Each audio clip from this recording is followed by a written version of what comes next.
I stood there, hidden, watching them. The flashing blue and red lights painted my old apartment building in a grotesque spectacle against the twilight. My parents, looking utterly bewildered and enraged, were talking to the police.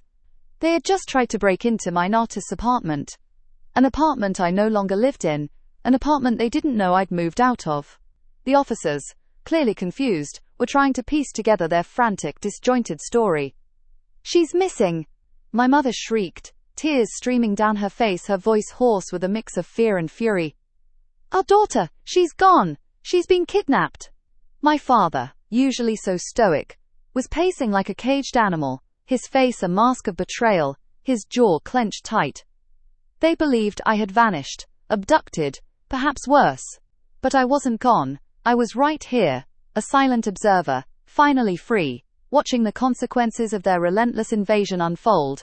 This wasn't about revenge in its purest sense. It was about survival. It was about reclaiming a life they had systematically dismantled, piece by painful piece. This was the day I finally broke free. If you've ever felt trapped, like your life wasn't your own, you'll understand the desperate quiet that precedes a storm like this. Tell me, where are you watching this story from? And if you haven't already, please take a moment to subscribe. It truly helps. This moment, this strange, twisted ballet of desperation and delusion, wasn't a sudden decision. It was the culmination of decades of suffocating control, a desperate, final act of self-preservation. My entire life had been a series of carefully managed performances, designed to appease two people who believed they knew me better than I knew myself, who believed they owned my choices, my space, my very existence. From the earliest memories of childhood, my world was a glass box. There were no secrets allowed. My diaries, if I dared to keep one, were not private confessions but public records, often read aloud and critiqued at the dinner table. My phone calls were monitored, my friendships vetted, my every move scrutinized under the guise of, "It's for your own good." That phrase, a seemingly innocent shield, became the mantra of my gilded cage. As I navigated my teenage years, the control only escalated. Curfews were non-negotiable, often earlier than my friends. My college applications were not suggestions but directives, steered towards paths they deemed suitable. The constant feeling of being watched, judged, analyzed, became a second skin. I learned to anticipate their reactions, to censor myself, to sculpt a version of me that was acceptable, manageable, and above all, compliant. The yearning for independence grew into a fierce, silent roar within me. My first apartment, a small, slightly run-down place across town, was supposed to be my sanctuary. It was meant to be the first breath of true freedom. But my parents quickly disabused me of that notion.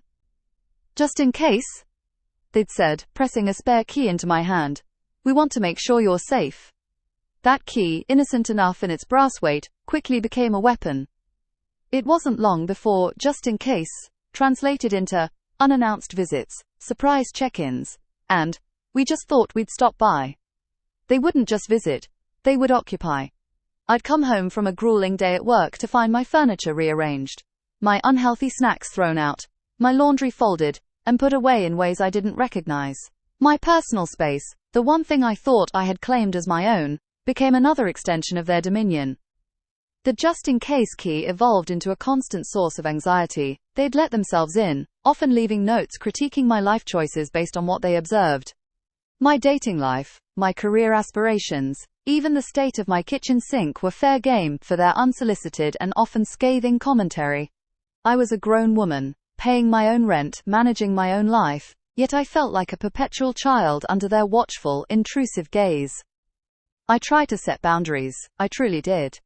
Those conversations were always fraught, ending in explosive arguments, manipulative guilt trips, and the crushing weight of their disapproval.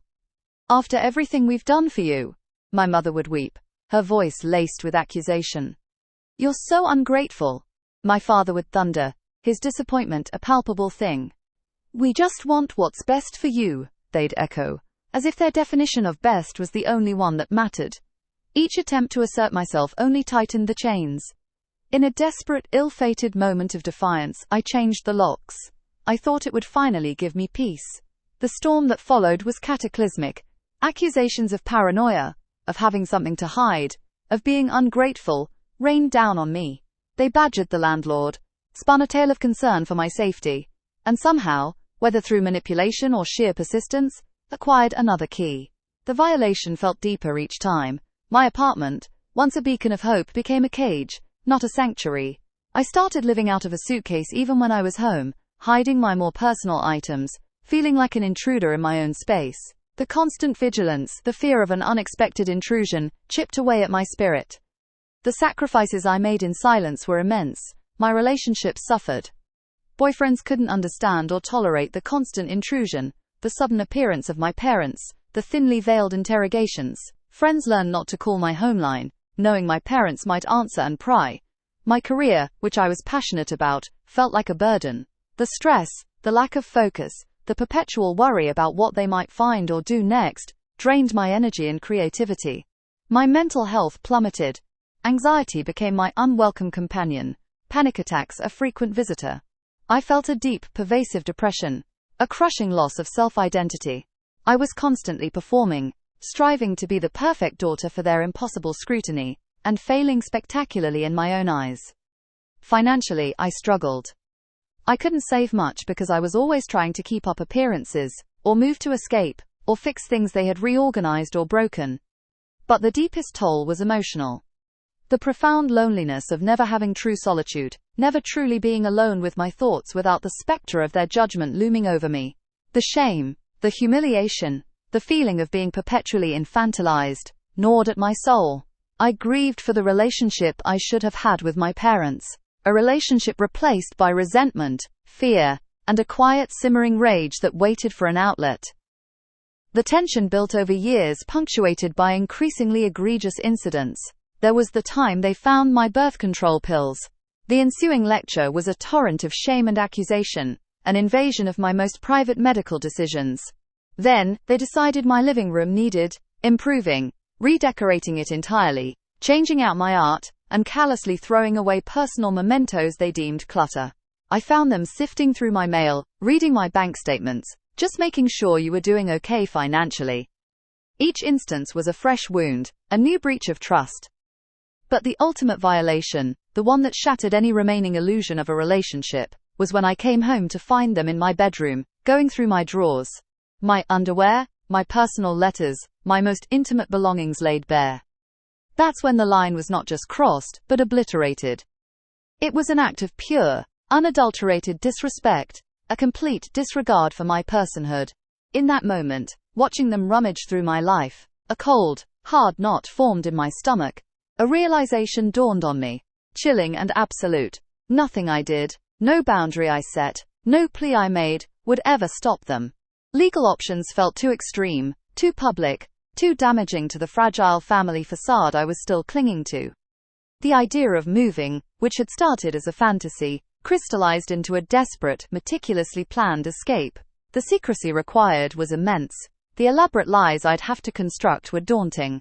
But the fear of getting caught was nothing compared to the profound, suffocating terror of staying. I had to choose myself, my sanity, my life, my autonomy, over their warped, destructive version of love. The move itself was a clandestine operation, executed with the precision of a military maneuver. I enlisted the help of a trusted few friends, people who understood the gravity of my situation, who had witnessed the slow erosion of my spirit. We packed in secret, late at night, under the cover of darkness. Every box felt like a step towards liberation, every item carefully chosen, leaving behind anything that could tie me to my past. The fear of being discovered was a constant companion. A phantom hand clutching my throat, but the absolute relief of handing over the old keys to the landlord, knowing they wouldn't work again, was a moment of pure, unadulterated triumph. My new apartment, a quiet, unassuming place in a different part of the city, felt like a blank slate, a true sanctuary, a space where I could finally breathe. Then came the waiting game, the agonizing anticipation. How long would it take for them to realize? What would they do? The internal battle between lingering guilt and fierce, unwavering determination raged within me. I knew the consequences would be severe, but I also knew there was no other path to freedom. The day it happened, I chose a specific afternoon, knowing it was their usual check-in time. My heart hammered against my ribs, a frantic drumbeat of anxiety and anticipation. I parked discreetly, several blocks away but with a clear, unobstructed view of my old building. I watched, my breath hitched in my throat, as their familiar car pulled up. My mother, then my father, emerged, walking confidently towards the entrance, their usual air of proprietorship surrounding them. I saw my father pull out his key, his brow furrowing as he fumbled with it. The confusion on his face was immediate. He tried again, a little more force this time. My mother, noticing his struggle, stepped forward, her own key in hand, a look of mild irritation on her face. She tried. The click of the lock, the reassuring sound of entry, never came. Their faces, initially puzzled, began to register a dawning realization that something was terribly wrong. They tried the door handle, locked. They tried their keys again, more frantically this time. The frantic knocking began, escalating quickly into pounding, a desperate rhythm against the unyielding wood. Then, my father pulled out his phone, visibly agitated, his voice a low, furious murmur. My mother began to wring her hands, her eyes wide with a dawning panic, before dissolving into tears. I watched as he spoke into the phone, his gestures becoming more expansive, more desperate. It was clear, they were calling the police. The flashing blue and red lights painted the building in a grotesque tableau as the patrol car pulled up. 2 officers emerged, their faces a mixture of professional calm and polite confusion. My parents, now a whirlwind of frantic worry and furious accusation, launched into their story. My mother, weeping uncontrollably, described me as if I were a lost child, helpless and endangered. "She's missing. She's vanished. Someone must have taken her." My father, his anger now directed at the world, at the injustice of it all, explained how I had, quote, changed the locks without telling us, as if it were a crime, a personal betrayal of monumental proportions. The officers listened, trying to piece together a narrative that clearly made little sense to them. An adult daughter apparently had moved. My mother's wails, my father's indignant sputtering created a cacophony of delusion. A strange mix of emotions swirled within me. There was no pure triumph, no unadulterated joy. There was a deep ache, a profound sadness for the relationship that had died, for the parents I wished I had. But underneath it all, a powerful sense of liberation surged through me. A quiet, resolute strength settled in my bones. The sight of them, so utterly exposed in their delusion, so desperate to control a life that was no longer theirs, solidified my decision. This was the only way. This was the only path to self-preservation. The police investigation, as expected, led nowhere. They couldn't force me to return or reveal my location. The officers, I imagined, politely informed my parents that an adult has the right to move, to change their locks, to live their life as they see fit. The endless phone calls and texts from my parents began immediately, escalating from frantic worry to furious accusations, guilt trips, and emotional blackmail. "How could you do this to us? We're your parents. You're breaking our hearts." Each message was a fresh attempt to reel me back in, to assert their control. I blocked them. All of them. It was a painful, necessary severing. The road to healing was long and winding. The initial guilt, a familiar shadow, quickly faded, replaced by an overwhelming sense of relief. I slowly began the painstaking process of rebuilding my life, my identity, my boundaries. I learned to trust my own judgment, to listen to my own instincts, to define my own happiness. I reconnected with friends who understood, who offered unconditional support. Therapy became a crucial part of my journey, helping me unpack decades of trauma and gaslighting. The true cost of my freedom was the loss of my parents, but the immeasurable gain was myself. I understood, with a clarity I'd never had before, that sometimes, the most loving thing you can do for yourself is to walk away from toxic relationships, even familial ones, even when it feels like tearing out a part of your own soul. It was the hardest thing I've ever done, but it was also the most necessary. The silence, initially deafening and strange, slowly became a soothing balm. My new apartment transformed from a space into a home. My life finally truly became Tana mine. If this story resonated with you, if you've ever had to make a tough choice for your own well-being, please consider giving this video a like. Your support means the world.